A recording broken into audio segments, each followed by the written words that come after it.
For episode 35, I put out a poll on Twitter, or is it called X now? Either way, I put out a poll and asked you all if you wanted me to go to Detroit, Michigan and investigate. The poll completed and you guys said you wanted me to go.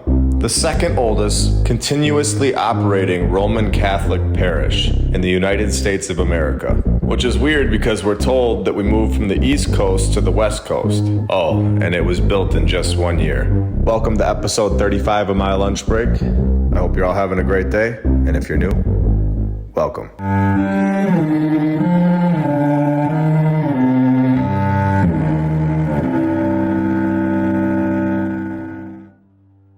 And I want to thank all of our sponsors over on Patreon. Thank you to FlatEarthDave.com. You can check out his app. I'll put the link in the description, and you can use my referral code, MLB. The app is awesome. It shows a lot of videos that are really hard to find.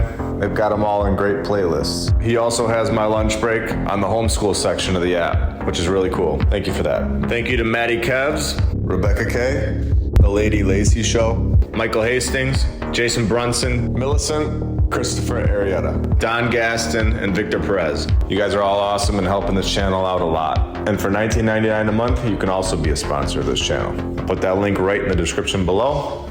Thank you. Today, we visit the Basilica of St. Anne in Detroit. And let's have some fun today. The mainstream narrative had the hardest time explaining this building. It is much older than we are told. And I want to make that clear right from the start. On the actual website for the Basilica, they couldn't just say that it was simply constructed 300 years ago, because that wouldn't make any sense in the United States timeline.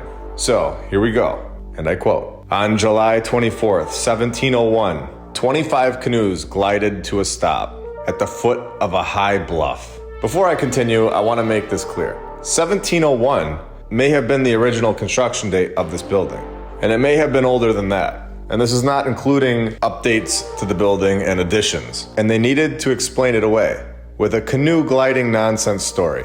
And I say this because if we go down in the story a little, it says that they had to build a chapel. We couldn't even get a paragraph into this, and we get the nod. Do we all see it now? Is this a coincidence anymore?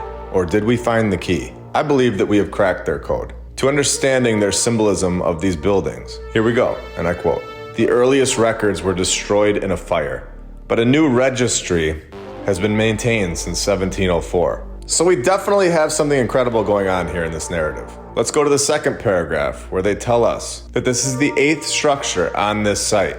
They tell us that the oldest stained glass in Detroit is found in the current basilica.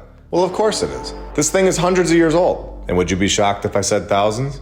At this point, these narratives are extremely sketchy. We have a fire story all over the world. Not every house on the block goes up in flames, but every single one of these old world buildings pretty much do. You have to ask, is that mathematically possible? No, it isn't. The fire is the symbolism, the hidden key to the past civilization. Now here, as I visit this building, it was under construction. If you saw episode 33, you will understand why I don't think that these buildings need to be fully restored, and that they may be removing something from the building. I have shown comparisons between the old world and the new world construction on the same building many times before. Our restoration completely ruins the building nearly every time. It doesn't help it. So here they have given us a 5-phase construction process that's going on right now. I tried to go inside the basilica and the man would not let me in, which I thought was very interesting.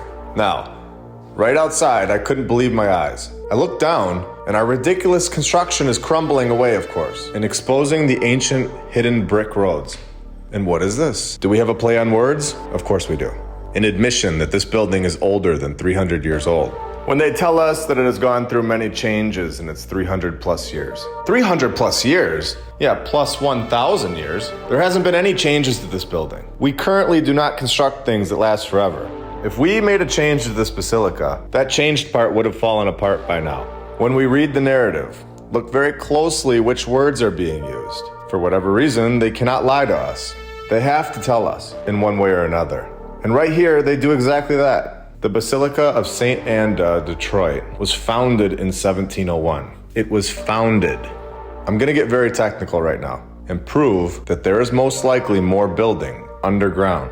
And this entire basilica and every other one that is said to be founded may have been underground.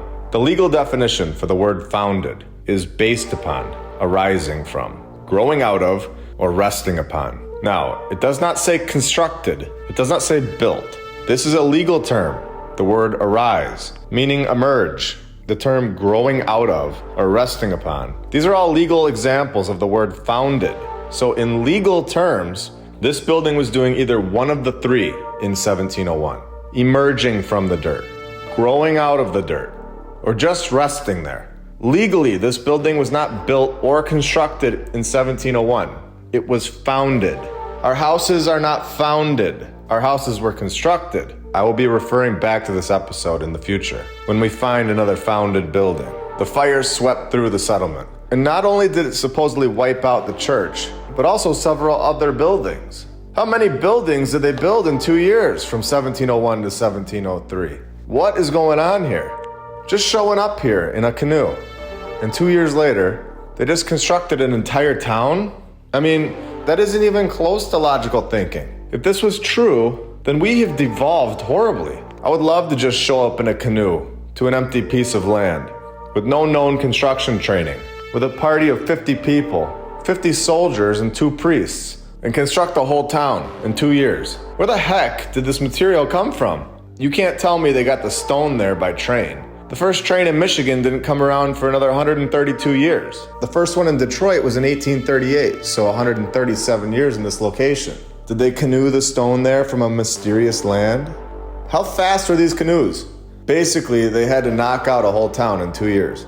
They needed a lot of material. And how many of these 50 soldiers were master builders with years of construction training? I'm guessing 0, because I don't believe that any of this story is true at all. It is a bunch of nonsense that doesn't make a single logical point.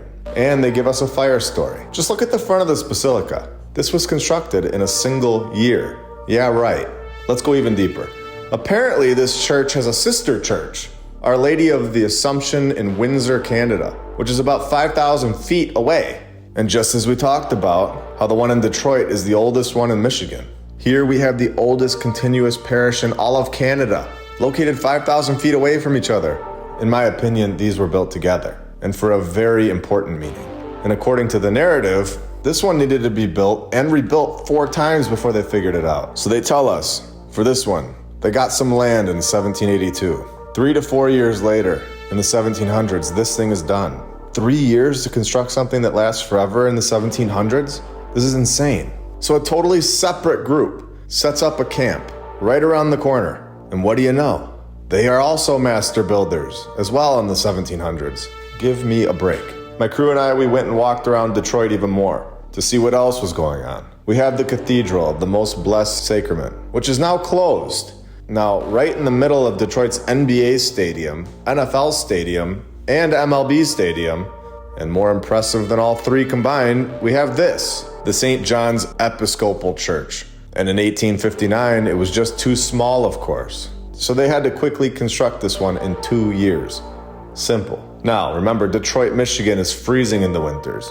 They were not able to build anything in the winter months. So knocking this thing out in 2 years is ridiculous. Also, the first one took how long to build? Oh, 1 year? 1858 to 1859?